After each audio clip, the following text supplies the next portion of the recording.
Балалар, үйге қандай тапсырма бердім? Кәне үй тапсырмасын қайталап алайын. Сіз бізге үй тапсырмасына 24-ші беттегі номер 5-ті беріңіз. Жарайсыңдар балалар. Олай болса бері қарай қойыңдар. Балалар не көріп тұрсыңдар суреттен? Балалар не көріп тұрмыз? Тауды көріп тұрмыз. Тағы не көріп тұрмыз? Сарқыраманы көріп тұрмыз. Кәне, кім айтады екен? 322 метрмен 3-тің көбейтіндісі 966-ға тең. Жарайсың. Келесі. 80 бала бұл 2 есе артық. Сауықтың отағында белгісіз бала. Шешуі 480 мен 2-нің бөліндісі 240. Сауықтың отағында 240 бала. Жарайсыңдар балалар. Енді балалар бері қарай қойыңдар. Балаларым бері қарайықшы. Енді мынау қандай есеп? Сауықтыру орталығында 240 бала. Лагерде 2 есе артық. Бұл қандай есеп балалар? Жай есеп. Тура берілген есеп. Лагерде 2 есе бала не екен? Артық деп тұр. Сауықтыру орталығында 240 бала деп тұр. Ал лагерде болса 2 есе артық бала. Бұл тура берілген есеп. Лагердегі баланы табу үшін біз не істейміз? 240-ты 2-ге бөлеміз. Ал енді астындағы есепке қараймыз бала. Лагерде 480 бала. Бұл 2 есе артық сауықтыру орталығындағы балалардан дейді. Мынау қандай есеп балалар? Жанама берілген есеп. Бұл деп нені айтып тұр? 480 баланы айтып тұр. Бұл 2 есе артық деп тұр. Бұл жерде сауықтыру орталығындағы балалар табу үшін не істейміз енді? 480-ді 2-ге бөлеміз. Дұрыс айтасыңдар. Бұл деген сөз бар болса, бұл жанама түрде берілген есеп. Жарайсыңдар балалар. Есе артық болса, біз кері амалды қолданамыз. Не істейміз? Бөлеміз. Олай болса, бүгінгі сабақта тақырыбы балалар жанама түрде тұжырымдалған есептерді не істейді екенбіз? Шығарамыз. Бұл бүгінгі сабағымыздың несі? Тақырыбы жанама түрде тұжырымдалған есептерді шығару және лагерде демалу мәдениеті. Балалар, мына жер лагерге ұқсайды ма? Табиғат аясында лагерде демаласыңдар, балалар. Жарайсыңдар балалар. Олай болса мен сендерге лагерь туралы қысқаша айтып өтейін. Балаларым, сендерге жаңа айттым, сабақтың тақырыбы жанама түрде тұжырымдалған есептерді шығару. Міне, бұл сабақтың тақырыбы. Ал ортақ тақырыбымыз лагерде демалу мәдениеті. Лагерде қалай демалады екенбіз? Сол жайында қысқаша ғана сендерге айтып өтейін. Ал сабағымыздың мақсаты балалар жанама түрде тұжырымдалған есептерді шығару, 2-3 амалмен орындалатын есептерді қысқаша жазылу бойынша есептер құрастырып, оларды шығару екен. Лагерде демалу мәдениеті. Бұл біздің сабағымыздың тақырыбы. Тәрбие ортадан басталады екен балалар. Лагерь тек демалыс орны емес. Ол тәрбие мен мәдениетті мектебі. Мұнда әр адам ортаға бейімделуді, жауапкершілікті, ұжыммен жұмыс істеуді не істейді? Лагерде үйренеді. Келесі, лагердегі мәдениет әрбір адамның өзінен басталады екен. Лагердегі мәдениет балалар әрбір адамның өзінен басталады екен. Ортақ тәртіп пен бірлік жағымды демалыстың кілті дейді. Енді мәдениетті адам мәдени ортада не істейді екен балалар? Қалыптасады дейді. Бері қараймыз бәріміз. Сендерге лагердің тәлімгері Назым әпкелеріне танисыңдар барлықтан. Сол сендерге тапсырма айтып тұр екен. Кәне сол кісінің тапсырмасын орындап алайық. Лагерьде мектеп алды дайындық сыныбынан 27 бала демалды. Бұл оқушыларға қарағанда 3 есе кем. Лагерьде барлығы неше бала демалды? Кәне соны бәріміз бірге шығарып көрейікші. Лагерьде қанша бала деді балалар? 27. Бұл не дейді балалар? Бұл 3 есе кем. Есе кем екен. Кімдерден балалар? Оқушылардан 3 есе кем. Оқушылар белгісіз 3 есе кем. Міне, оқушылардан 3 есе кем. Бұл деп нені айтып тұр балалар? 27 баланы айтып тұр. Және нені тап деп тұр? Барлығын тап деп тұр. Есеп неше амалмен орындалады? 2 амалмен орындалады екен. Кәне кім айтады екен? Кәне айыру айта ғой. 27 мен 3-тің көбейтіндісі 81-ге тең. 81 мен 27-нің қосындысы 108-ге тең. Сонда жауабы балалар 108.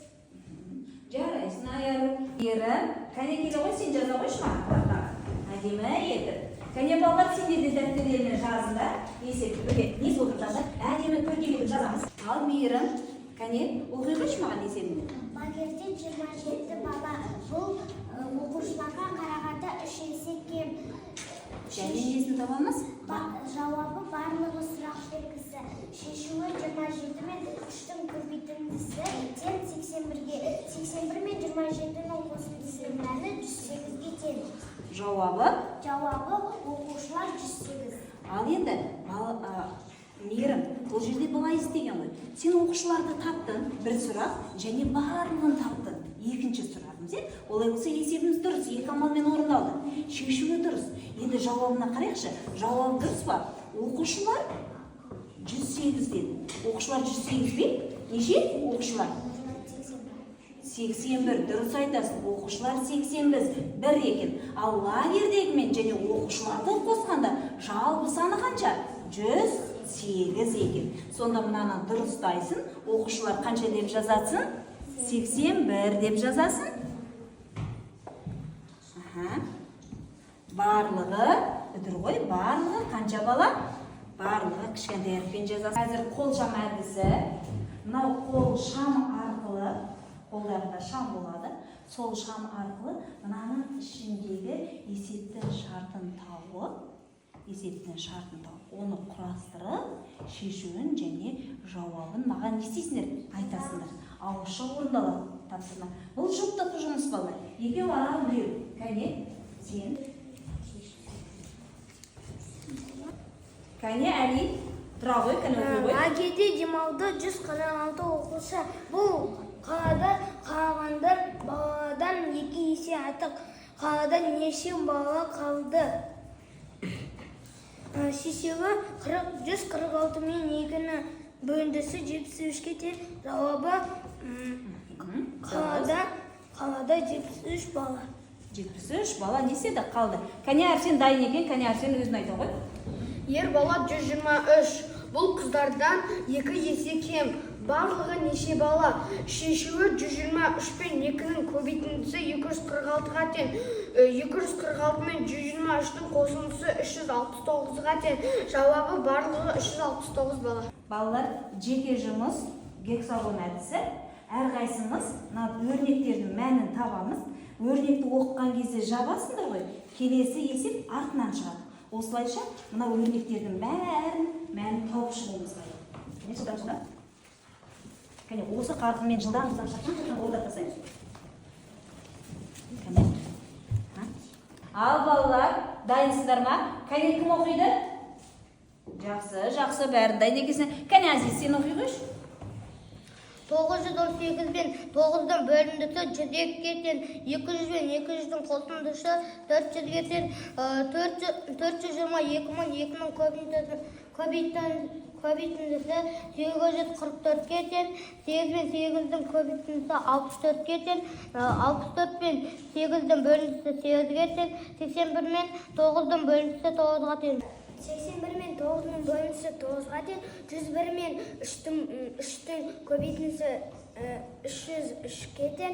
636 мен 6-ның бөлінісі 106-ға тең. 500-дегі 9-ым 45-ге тең. 800-дегі 8-ым 64-ге тең. 864 мен 8-дің бөлінісі 108-ге тең. Балалар, жанама түрде тұжырымдалған есептерді шығаруды біз түсіндік па, түсінбедік па? Оны қорытындылау үшін қазір сендерге топтық жұмыс береді. Сол топтық жұмыс арқылы біз бүгінгі сабақты не қыламыз? Түсінбегенімізді қорытындылап жібереді екенбіз. Бірінші топқа берілген өрнек бойынша есепті не істейсіңдер?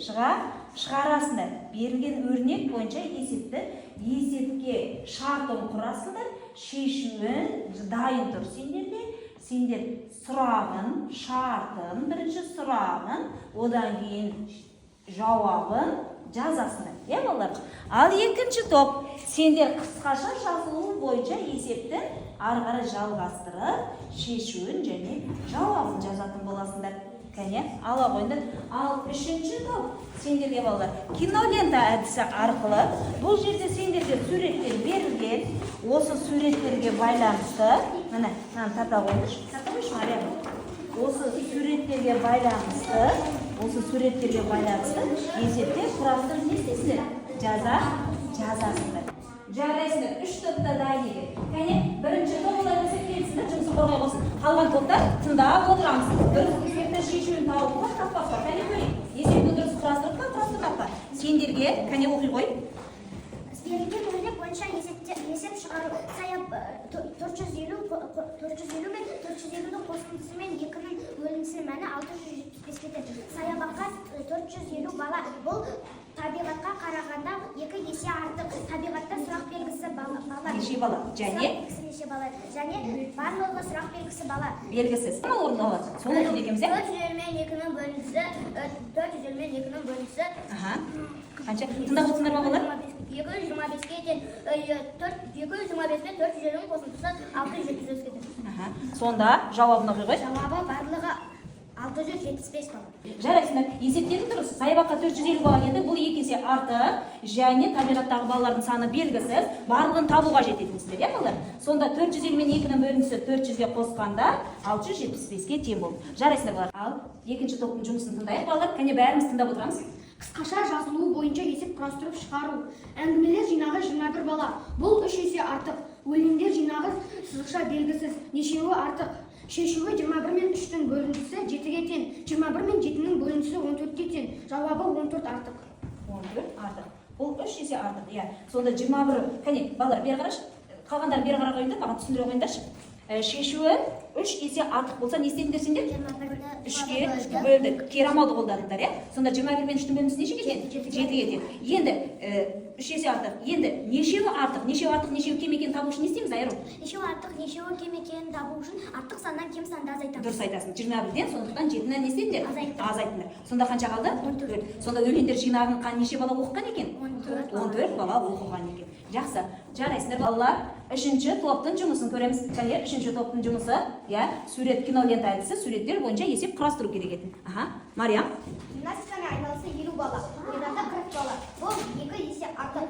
Серуендеді белгісіз бала. 40 пен 2-ның бөліндісі 20-ға тең.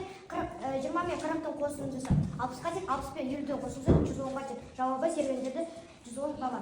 Барлығы 110 бала екен. Жарайсың. Егерде билеп алатынбыз, бәріміз билейтінбіз, ән айтатынбыз. Сол сияқты қазірде не істейік балалар?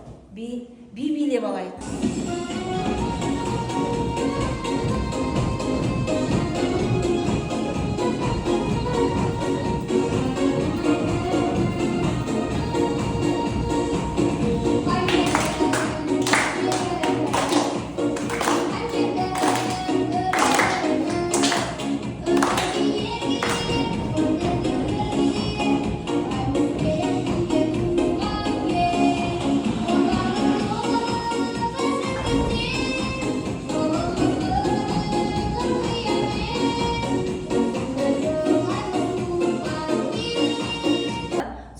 Тапсырма 9-шы тапсырмаға қараймыз барлықтарымыз. Кәне оқып шығайық. Бұл зерттеушілік тапсырма. Кәне кім оқиды? Екен? Кәне Мейірім, кәне сен оқи қойшы. Жазғы лагерьден қайтарда достар бір-бірімен фотосуреттерін алмастырды. Олар достарының әрқайсысына өзінің бір фотосуретін берді. Ол үшін барлығы 6 фотосурет қажет болды. Достардың нешеу болғанын анықта. Жарайсыздар, түсіндіңдер ме балалар? Кәне Мейірім, қанша бала болды? Мен 5 бала деп ойлаймын. 5 бала деп ойлайсың. Ал Сағадат сен ше? Мен 3 бала деп ойлаймын. Кәне маған тақтаға 6 бала дедіңдер ғой, 6 бала шықсын, кәне 6 бала шықты. Достар 6 болды деп ойлайсыңдар сендер, иә балалар? Олай болса мен сендерден бір суретін таратып берейін. Қазір осыны бір-бірімізбен алмастыруымыз қажет. Достардың нешеу болған, сол арқылы біз не істейміз? Табады екенбіз. Ал Арнұр, сен Әрсенге бер. Әрсен саған берсін. Ал қалған балаларға суретін жетті ме? Алмастыра алдың ба? Жоқ, олай болса сен отырады екенсің. Ал балалар, енді 5 бала қалды. Кәне Әрсенде 2 сурет бар. Біреусін Әлиге бер, біреусін Жандосқа бер. Жандос берсін саған, және Әли берсін. Әли, Жандос бір суретті берсеші. Жоқ, сенде тұрады ол. Жандос берсін. Міне, Әрсенде 2 сурет болды, ал қалғанда да 1 сурет болып қалды, балалар. Алмастыра алмадық, бәріміз бір-бірімізбен. Кәне олай болса 5 бала да болмайды екен. Кәне 4 бала болсын. Ал бір суретімді Әлиге, Жандосқа бер. Әли, бір суретімді Әлиге бер. Бір суретімді Мейірімге бер. Ал сен де бір суретімді кімге бер? Ал қара, қыздарда екеу болды, сендерде бір болып қалды. Иә? Олар сендерге суреттерін берсе, олар не істейді? Кәне сендер біліп өтіңдерші. Сендерде бір, оларда бір сурет қалады. Сонда бұл есеп дұрыс шығарылды ма? Жоқ, иә? Сендерде екеуден, ал қалған қыздарда біреуден болып қалды. Олай болса, тағы бір баланы алып тастаймыз. Ал енді қараңдар. Сендерде сурет енді қанша болды? Екеуден болды. Кәне, Жандос сен Мейірімге бер, және Айшаға бер. Айша, сен суретінің біреусін Мейірімге бер, біреусін біреусін Жандосқа бер. Қолдағы біреусін Жандосқа бер. Енді Мейірім сен бір суретіңді Айшаға бер, бір суретіңді Жандосқа бер. Сонда сендерде қанша сурет? Міне, енді түгел алмасты ма? Иә, алмасты. Барлығында екі суреттен болды. Олай болса, достар, неше болғаны балалар? Үшеу болған. Алтыны нешеге бөлеміз? Екіге бөлеміз, иә балалар? Сонда барлығы қанша дос екен? Үш дос екен.